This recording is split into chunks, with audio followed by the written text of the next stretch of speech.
Salut à toi, jeune artisan couvreur. Aujourd'hui, dans cette vidéo, je vais te présenter une stratégie. Enfin, qu'est-ce que je ferais si moi je suis un artisan couvreur qui commence de zéro? Alors du coup, je vais commencer par par le premier profil. C'est le profil le plus difficile. Supposons que tu es un artisan couvreur et que tu n'as aucun budget publicitaire. C'est-à-dire que tu viens de commencer et t'as pas de budget à investir dans la publicité. Eh bien moi, ce que je ferais dans cette situation, déjà premièrement, la première chose que je ferais, c'est de créer une page Google My Business. Une page Google My Business, ce sera ton premier point de visibilité, surtout local, pour les gens qui vont essayer de te rechercher localement dans ta zone de chalandise. Supposons que moi, je suis un potentiel client pour ton entreprise. Eh bien, généralement, ce que les gens vont faire, c'est aller sur Google Maps et taper entreprise de couverture autour de moi. Et à ce moment-là, du coup, il faut que toi, tu sois présent. Et pour être présent, du coup, il faut que tu puisses avoir ta page Google My Business. En fait, c'est une page du coup qui sera référencée sur Google Maps. Et justement, si tu sais pas comment faire, je te mettrai dans les commentaires ou juste en haut le lien d'une des vidéos où j'explique comment faire pour créer cette page. Et du coup, ça, c'est un indispensable. Tu es obligé de passer par là si tu veux t'attirer des clients en utilisant Internet. Donc, premièrement, création d'une page Google My Business. Une fois qu'on a fait ça, c'est facile. Et c'est là où on va rentrer dans ce que j'appelle la nouvelle stratégie 2.0 qui marche pour obtenir de nouveaux clients en dépensant 0 € en budget publicitaire. Ce que je vais faire, c'est que je vais créer une page Facebook et Instagram pour mon entreprise de couverture. Et sur ces pages-là, ce que je vais faire, c'est que je vais créer du contenu. Je vais créer du contenu de mon entreprise, de mes réalisations. Je vais faire des vidéos, par exemple de moi qui est sur le chantier en train de réparer une toiture, ou par exemple je vais faire une vidéo de clients qui sont satisfaits. Et donc en fait, ce que je vais faire, la raison pour laquelle je vais faire ça, c'est parce que généralement, les gens auront beaucoup plus confiance en ton entreprise lorsque tu es capable de créer un lien avec eux. C'est-à-dire que au travers de la création de ces pages, ce que j'essaye de créer, c'est de la confiance. Et donc, je vais créer du contenu pour montrer mon entreprise, pour montrer ce que je fais, pour montrer mes réalisations, mais aussi pour montrer ma personnalité. Il y a pas mal de gens qui font ça sur les réseaux sociaux, et en fait, c'est l'une des meilleures stratégies. Pourquoi? Parce qu'en fait, on se rend compte qu'aujourd'hui, avec Google Ads et Facebook, mais surtout Google Ads, le coût du budget publicitaire devient de plus en plus cher. Le coût d'un clic pour une personne qui visite notre site web devient de plus en plus élevé. Et donc c'est pour cette raison que je pense qu'il faut en fait aujourd'hui à l'ère d'Internet faire de la publicité payante pour ton entreprise, mais aussi être capable de créer du contenu où tu vas montrer ta personnalité et où tu vas montrer tes réalisations.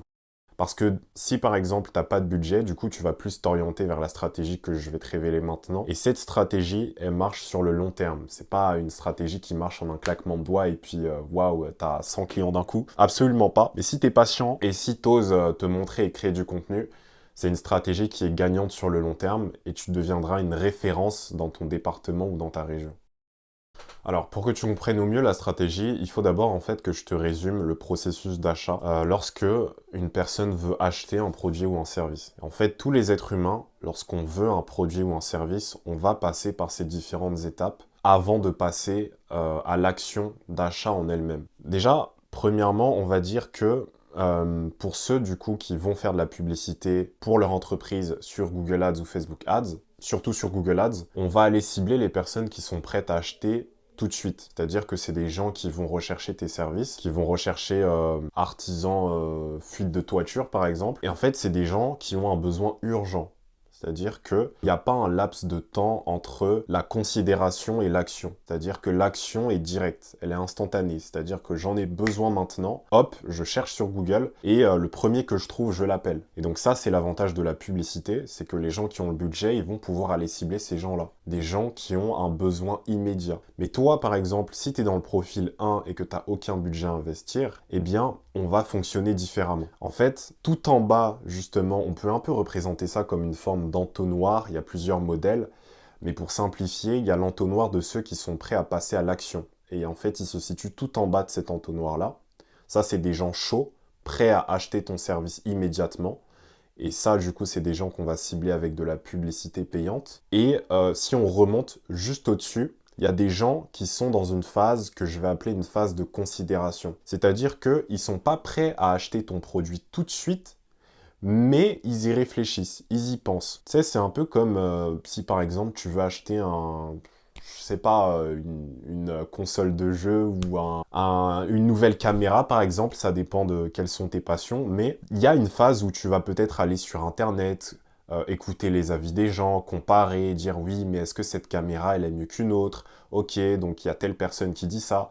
Tu es vraiment dans une phase un peu de réflexion, tu réfléchis, t'es pas prêt à acheter tout de suite, mais tu te renseignes sur, que ce soit sur une caméra, sur un téléphone, sur un appareil photo, sur un ordinateur. Tu es dans une phase de considération. Et justement, il y a des gens qui vont être dans cette phase-là. Et si on remonte juste au-dessus, on va dire qu'il y a des gens qui n'y pensent pas tout court. Et en fait, ces gens-là, du coup, on peut aller les chercher. Mais c'est des gens qui n'y pensent pas. C'est-à-dire que peut-être qu'ils vont tomber, je dis n'importe quoi, prenons l'exemple d'un appareil photo. Ils tombent sur la publicité d'un appareil photo à la télévision ou, je sais pas, sur YouTube. Et ils y pensent pas forcément, mais on a capté leur attention. Donc c'est des gens plutôt froids, en fait. Et donc, en fait, tout ça pour dire que plus on descend dans cet entonnoir, plus les gens seront prêts à acheter. Et en fait, si toi, t'as pas de budget, tu vas pas aller cibler les gens qui sont prêts à passer à l'action tout de suite, mais tu vas aller cibler les gens qui sont dans une phase de considération, qui y réfléchissent, qui peut-être, si tu es un couvreur, qui ont une maison, donc ça peut être de potentiels clients, mais par exemple qui ne pensent pas forcément à nettoyer leur toiture. Mais tu peux aller cibler ces gens-là.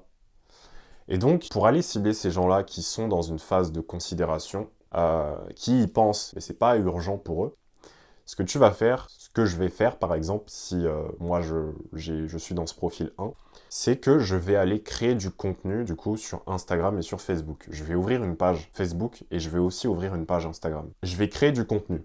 Je vais créer du contenu, comme je le disais, sur mes réalisations. Je vais peut-être même faire des mini-vlogs sur une journée dans ma vie de couvreur pour que les gens, en fait, sachent un peu comment ça se passe. Je vais je vais demander à des clients, s'ils le veulent bien, de vouloir mettre un témoignage, pas écrit, mais vidéo ou audio, et je vais le mettre sur la page Instagram. Comme ça, justement, ça crée de la confiance. Mais je vais pas m'arrêter là, parce que ce serait trop facile. Genre juste tu postes et magiquement, hop là, t'as 100 demandes de devis. Enfin, ça marche pas comme ça. Il faut être proactif, c'est-à-dire qu'il faut pas juste attendre, poster et attendre. Donc, ce que tu vas faire, c'est que tu vas poster du contenu, ce sera ta vitrine, tu vois, parce que si t'as pas de vitrine, si les gens te connaissent pas, enfin, aujourd'hui, enfin, on fait tout grâce à Internet, je veux dire, pour tout et n'importe quoi. Donc en fait, on va dire que Instagram et Facebook, ce sera un peu ta vitrine. Maintenant, tu vas pas juste attendre. Ce que tu vas aller faire, c'est que tu vas faire de la prospection hybride. En d'autres termes, par exemple, il y a des artisans couvreurs, ils font encore de la prospection classique. C'est-à-dire qu'ils font du porte-à-porte, ils vont de maison en maison et ils proposent leurs services. Ça peut marcher, et quand ça marche, tant mieux, parce que tu as un chantier derrière ou tu as, je sais pas, un devis pour un nettoyage de toiture et puis après tu peux proposer plus. Mais le problème, c'est que si la personne dit non, pour le moment je suis pas intéressé, qu'est-ce que tu vas faire? Bah tu vas dire oh c'est pas grave, une prochaine fois je vous laisse mon numéro de téléphone. Mais généralement la personne elle va pas se souvenir en fait de toi, elle va oublier en fait. Donc ce que tu vas faire, c'est que lorsque tu vas aller prospecter les personnes, tu vas pas juste leur proposer tes services bêtement, tu vas pas juste pusher ton service et leur dire achetez mon service. Non. Ce que tu vas faire, c'est que tu vas les endetter moralement. C'est-à-dire que tu peux leur proposer tes services et tout, mais si ils n'ont pas le besoin immédiat de faire appel à toi, ce que tu vas faire, c'est que tu vas faire un flyer. Et dans ce flyer, bien sûr, il y aura ton contact, il y aura le numéro de téléphone, il y aura le numéro de téléphone et peut-être l'email de l'entreprise, mais pas que. Tu vas inclure un code QR sur le flyer où il y aura ta page Instagram et ta page Facebook. Comme ça, ce qui fait que quand la personne va recevoir le flyer, tu lui diras, si vous voulez, je vous donne le flyer. Là-dessus, il y a ma page Instagram où je poste des conseils pour les propriétaires de maisons sur comment, comment reconnaître lorsqu'une toiture doit être changée. Enfin, tu leur dis que voilà, je vous délivre cette page Instagram et là-dessus, il y a plein de conseils, plein de vidéos, plein de photos réalisations. Ce qui fait que la personne qui n'a pas besoin immédiatement de ton service, elle va quand même aller regarder. Elle va se dire, bon, ok, ça me coûte rien, je vais aller regarder. Et si elle est vraiment intéressée, elle va scroller, elle va dire, ok, c'est intéressant. Et puis, elle va peut-être s'abonner. Et c'est à partir de ce moment-là, justement, que tu as gagné. Pourquoi? Parce que c'est à partir de ce moment que tu réussis à créer un lien. Et du coup, ce qui fait que tu vas devenir une référence dans la tête de la personne. C'est-à-dire que, supposons que la personne va 2 fois par semaine sur Instagram, ou 2 fois par semaine sur... enfin, 2 fois par jour plutôt sur Instagram ou sur Facebook. Eh bien, elle va scroller. Supposons que le nom de mon entreprise, c'est, je sais pas, Jérôme Couverture, on va dire. Elle va scroller, elle va voir, ah, un post de Jérôme Couverture. Ah, ok, intéressant. Ok, il a fait ça pour cette dame, ok. Ok, d'accord, nettoyage de toiture, ok. Ok, d'accord, intéressant, ok. Ok, il va reposer son téléphone. Le soir, il va le reprendre, il va encore scroller sur Instagram. Ah, encore Jérôme Couverture, ok. Ok, d'accord, il a fait de la rénovation de toiture pour cette personne. Intéressant, ok. Ok, d'accord, ok. On a un avis client, ok, d'accord. Ok, la personne dit qu'elle a été satisfaite. Et en fait, tu vas construire une dette morale, dans le sens où la personne sera habituée à te voir, en fait, et à voir tes publications. Et justement, c'est de cette manière que tu réussis à convertir des gens qui, à la base, n'étaient pas intéressés. Pourquoi?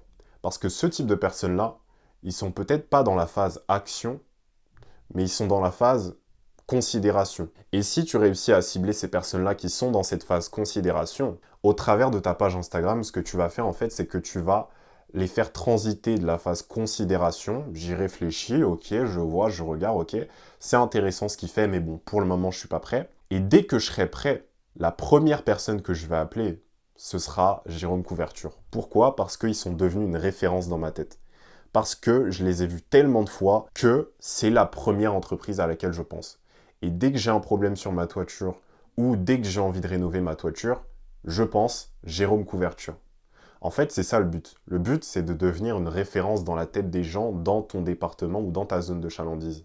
Et c'est pour cette raison que ce que je t'incite à faire, c'est de créer une page Instagram et Facebook, de faire de la prospection hybride, c'est-à-dire que tu vas vers les gens, tu leur demandes s'ils ont besoin de tes services, mais s'ils n'ont pas besoin de tes services, ce que tu vas faire, tu leur délivres de la valeur gratuite, tu leur dis tenez, là-dessus, il y a le code QR de ma page Instagram, ça c'est assez facile à faire. Un code QR, c'est tout simplement un code que tu pourras scanner avec le téléphone. Du coup, la personne pourra le scanner ou même tu peux mettre le username de la page Instagram. Comme ça, les gens, du coup, ils tapent sur Instagram, ils s'abonnent, et une fois qu'ils se sont abonnés, c'est là que tu crées un lien. Et ce lien, faut le garder. C'est-à-dire que le but, en fait, c'est vraiment que tu sois omniprésent dans la tête de la personne. Et plus tu fais ça, plus tu as de chances sur le long terme de signer des clients. Et l'avantage, c'est que tu vas aller cibler des gens. En fait, parce que grosso modo, pour résumer, les gens qui font de la prospection classique, c'est quoi? C'est vous avez besoin de mes services? Non, au revoir. La relation s'arrête là. C'est-à-dire que tu es intéressé, si t'es pas intéressé, bah ciao. Alors que toi, si tu fais ça, c'est vous n'êtes pas intéressé, bah tenez, je vous donne de la valeur gratuite, je vous donne du contenu gratuit, je vous éduque par rapport à un sujet, par rapport à votre toiture ou votre maison, peu importe dans quel domaine, et je garde un lien avec vous. Ce qui fait que vous avez peut-être pas besoin de mon service maintenant, mais peut-être 2 mois, 3 mois, 6 mois plus tard, lorsque vous aurez besoin d'une entreprise de couverture, la première entreprise à laquelle vous allez penser, c'est moi. Et c'est d'ailleurs pour cette raison que, pourquoi on a, je peux te prendre un exemple tout bête, pourquoi dans certains domaines, on a des entreprises qui sont littéralement des références. Parce que pour devenir une référence, il faut en fait que tu t'imprimes dans la tête des gens. En fait, c'est ça, c'est comme il y a des entreprises, je sais pas, prenons un exemple, voilà. Je m'en rappelle, il y avait une entreprise à l'époque, en tout cas quand je regardais la télé, qui passait beaucoup. C'était Carglass. C'est-à-dire que Carglass, c'était l'entreprise que je voyais le plus à la télé. À chaque fois qu'il y avait une publicité, je voyais du Carglass. Carglass répare, Carglass remplace. C'était genre vraiment à chaque fois. Ce qui fait que moi, je m'en foutais parce que bon, j'en avais pas besoin. Mais dès que, par exemple, je me rappelle parce que bon, j'étais pas majeur à cette époque, j'étais enfant, mais dès qu'on a eu par exemple un problème sur notre pare-brise, dès qu'il y a eu une égratignure, la première entreprise à laquelle j'ai pensé, c'est Carglass répare, Carglass remplace. Carglass répare, Carglass remplace. Parce que justement, ils ont réussi à devenir une référence dans ma tête. Et en fait, c'est ça le but. Le but, c'est de devenir une référence dans la tête des gens. Évidemment que je suppose que si tu fais partie du premier profil, tu n'auras peut-être pas les moyens de faire de la publicité à la télé, évidemment. Mais on peut passer par d'autres moyens pour devenir une référence. C'est pour cette raison que moi, ce que je ferais, c'est que je crée ma page Facebook avec du contenu de valeur où j'éduque les gens sur leur toiture, où je leur montre quelque chose peut-être qu'ils ne connaissent pas. Est-ce que vous saviez que si par exemple vous ne démoussez pas votre toiture, eh bien vous pouvez avoir telle répercussion, ou ce que tu peux faire par exemple, c'est prendre des cas clients et partager tes histoires et dire bah voilà, un jour je suis allé chez un client et tout, et j'ai vu sa toiture, il y avait des cafards là-dedans, enfin voilà, en fait, vraiment essayer de créer une connexion avec les gens qui vont te suivre sur cette page Instagram. Et c'est vraiment comme ça que tu peux devenir une référence. Et quand je dis devenir une référence, en fait, ça va même beaucoup plus loin que ça. C'est aussi créer une relation. La vente, avant tout, c'est créer une relation de confiance. Tu ne pourras pas vendre quelque chose si la personne n'a pas confiance en toi. C'est pour ça que j'utilise cette stratégie, parce que je peux développer de la confiance. Plus les gens voient ma tête, par exemple, si je crée ma page sur Instagram de couverture ou sur Facebook, plus les gens voient ma tête, mon visage, ma voix, mes réalisations, mes travaux, mes chantiers, ou par exemple des avis clients vidéo, plus ils auront confiance en moi. Ce qui fait qu'il y a une sorte de relation qui se construit et une sorte d'attachement. Ce qui fait que peut-être que je ne vais pas aller cibler les gens qui sont prêts à acheter tout de suite, mais au moins, je vais aller cibler les gens qui sont dans une phase de considération. Ou peut-être des gens qui n'ont pas besoin de mes services tout de suite, mais qui plus tard, si j'ai réussi à construire cette dette morale et ce lien au travers de mon contenu, eh bien, je pourrais les faire transiter en fait. Et je deviendrai tellement une référence dans leur tête que c'est impossible qu'ils pensent à une autre entreprise que moi. Alors, si tu fais partie du profil numéro 2, ce qui veut dire que du coup tu as du budget publicitaire à investir, eh bien en fait c'est simple. Ce que je vais faire du coup, c'est que je vais appliquer les deux stratégies. La stratégie de la prospection hybride, où je vais vers les gens et je les redirige du coup vers mon contenu Instagram ou Facebook, et en même temps la stratégie de la publicité. Bon, déjà, ça va commencer par la même chose. La première chose que je vais faire, évidemment, c'est créer une page Google My Business. La deuxième chose que je vais faire, c'est créer un site web, mais pas un site web pour faire joli, ça va nous servir. Ça va nous servir pour la publicité. Et du coup, si j'ai du budget, en fait, généralement, en tout cas dans le domaine du bâtiment, on a généralement deux options. Soit tu vas prendre Facebook pour faire de la publicité là-dessus, ou soit tu vas prendre Google Ads pour faire de la publicité là-dessus. Je dirais qu'il n'y a pas de meilleure option, mais en tout cas, si tu veux avoir le plus de demandes qualifiées, Google Ads s'avère être une meilleure option. En fait, ce qui va se passer, c'est que avec Google Ads, on va aller cibler les gens qui sont tout en bas du funnel, c'est-à-dire des gens qui sont dans la catégorie action et qui sont prêts à acheter tout de suite. Pourquoi? Parce que ils sont dans cette phase de recherche. Recherche ton service. Donc en fait, Google Ads, on va aller cibler ces gens-là directement. Facebook, on va aller cibler des gens qui sont un peu plus haut dans le funnel. C'est-à-dire que c'est des gens qui sont aussi dans une phase de considération. Ce qui veut dire qu'avec Facebook, en gros, on va aller cibler des gens qui n'ont pas recherché nos services, mais qui plus ou moins s'intéressent. C'est-à-dire que c'est pas aussi précis que Google Ads, quoi. En gros, par exemple, on peut aller cibler une personne qui dans les 90 derniers jours, s'est intéressé à des publications dans le domaine du bâtiment. C'est pas comme Google Ads où par exemple tu vas avoir des gens qui vont rechercher, qui sont dans un besoin urgent, tout simplement. Et donc moi ce que je ferais, c'est que je commencerai par faire du Google Ads parce que les demandes sont beaucoup plus qualitatives, parce qu'avec Facebook, généralement avec Facebook, on a plus de demandes que sur Google Ads. Et le désavantage, c'est qu'on a beaucoup de demandes qui sont pas du tout qualifiées. On a beaucoup de gens qui sont des touristes. Il y a beaucoup de gens qui remplissent un formulaire juste pour avoir un devis, mais derrière, ils signent pas. Enfin bref, on a beaucoup de touristes. Alors que sur Google Ads, on a des gens qui sont dans un besoin urgent, généralement. Et donc, je ferai du Google Ads, donc ça dans un premier temps. Et une fois que j'ai fait du Google Ads et que ça marche bien, en parallèle, je ferai du Facebook Ads pour pouvoir retargeter les gens qui n'ont pas converti sur Google Ads. Le retargeting, c'est quoi? Simplement, on a notre site web, on a Google Ads, les gens font des recherches, on fait de la pub, donc en fait, on fait remonter notre site, les gens arrivent sur notre site. Une fois que les gens arrivent sur notre site, il y en a qui vont convertir, il y en a qui vont nous appeler, il y en a d'autres qui vont pas nous appeler. Eh bien, ceux qui vont pas nous appeler, on va aller les recibler sur Facebook. Donc en fait, c'est comme ça que je ferai.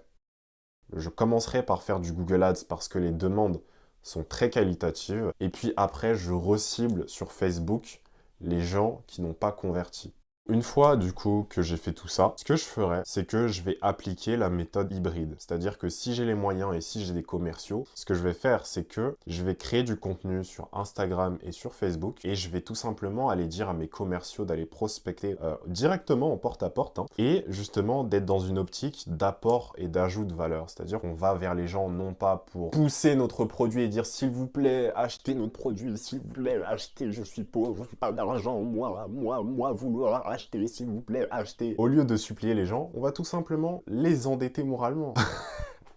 Sans blague, non. En fait, on va aller vers les gens et on va leur proposer de la valeur gratuite. En fait, je vais dire à mes commerciaux de justement aller vers les gens, non pas pour vendre, mais d'aller vers les gens pour apporter de la valeur, pour les endetter moralement. Ce qui fait que la posture sera différente. Quand le commerciaux va aller chez la personne, ce sera vraiment dans un but de est-ce que par exemple vous avez besoin de conseils pour vos toitures ou voilà, bah tenez, on a fait une page Instagram, une page Facebook et pourquoi pas une chaîne YouTube où justement on vous donne tous nos meilleurs conseils, nos artisans livrent par exemple des anecdotes, des photos réalisations, voilà, donc je vous donne ça, c'est gratuit madame, tenez, et si vous avez besoin de nous, bah rappelez-nous à tout moment. Et cette posture est différente, parce que même la personne qui va ouvrir la porte, comme c'est du porte-à-porte, elle va sentir en fait que vous n'êtes pas là pour vendre, mais vous êtes là pour apporter de la valeur. Et ça, c'est un game changer. Et puis, elle va regarder le contenu, elle va s'habituer à la personnalité de l'entreprise, du gérant de l'entreprise. Par exemple, c'est moi, bah, elle va s'habituer à ma personnalité. Et puis, bah, je vais lui montrer des photos réalisations, des avis clients, des galères peut-être qui m'arrivent sur un chantier. Donc je crée un lien, je crée une connexion avec la personne. Et puis, bah, imaginons que la personne a une fuite de toiture, eh bien, elle va m'appeler. Parce que j'ai réussi à devenir la référence dans sa tête. J'ai réussi à devenir la référence en couverture dans sa tête. Donc en fait, elle n'a pas d'autre choix que de penser à moi. Et c'est ça le but. J'ajouterai cette méthode si je fais partie du profil 2. Enfin, si toi, par exemple, tu fais partie du profil 2 et que tu as du budget publicitaire à investir, je te conseille de faire de la pub et aussi en même temps d'utiliser la méthode de la prospection hybride, que ce soit toi-même, enfin, si tu vas prospecter toi-même ou si tu as des commerciaux, de dire à tes commerciaux d'aller vraiment dans une posture d'ajout de valeur. Vous n'êtes pas là pour vendre, vous êtes là pour apporter de la valeur. Et les gens, justement, vont s'attacher à l'entreprise émotionnellement et tu pourras devenir une référence dans la tête des gens dans ton département. Et donc, voilà comment je ferai. Si soit je suis un artisan couvreur qui n'a pas de budget à investir, qui a 0 € quoi, à investir, ou soit un artisan couvreur qui a du budget à investir. En gros, si tu es un artisan couvreur, tu n'as pas de budget, je te recommande de faire de la prospection hybride où tu vas créer du contenu et en même temps aller vers les gens et les rediriger vers ce contenu-là. Et si tu fais partie du profil 2, que tu as du budget et que bah, tu veux le plus de clients possible tout simplement, bah, je te recommande de faire de la pub pour aller cibler les gens qui sont tout en bas du funnel et qui sont prêts à acheter grâce à la pub, mais aussi d'aller cibler les gens qui sont dans cette phase de considération et d'aller cibler ces gens-là comment? En utilisant la prospection hybride, en allant vers les gens et en leur proposant de la valeur, en les conseillant et en les redirigeant vers ta page Instagram ou Facebook. Dans tous les cas, j'ai des vidéos qui vont plus en détail. Là, c'est un peu une vidéo théorique pour un peu te présenter stratégiquement comment faire. Mais dans la description, je vais mettre plusieurs vidéos. Par exemple, comment faire du Google Ads, comment faire s'inscrire, comment faire une page Google My Business et comment faire du référencement. Enfin bref, je te mettrai tous les liens de toutes les vidéos qui vont un peu plus en détail dans la description. Comme ça, tu pourras les regarder. Et si jamais, du coup, tu as besoin de conseils pour ton marketing et que tu veux en savoir plus, eh bien, je t'offre un appel de 30 minutes gratuit avec moi que tu peux réserver dans la description. Si vraiment tu as besoin de conseils et que tu sais pas trop vers quoi te tourner, que tu sais pas trop quoi faire, bah justement, cet appel, il est fait pour ça. Et dans cet appel, je te conseillerai, je te donnerai selon moi la meilleure solution qui est adaptée pour toi, pour ton entreprise. Maintenant, si tu es quelqu'un, du coup, t'aimerais faire de la publicité sur Google Ads ou sur Facebook, mais que tu sais pas comment faire et que t'aimerais être accompagné ou t'aimerais une prestation de service, eh bien, il y a un deuxième lien dans la description que tu peux remplir. Et du coup, tu peux aussi réserver un appel avec moi et je te conseillerai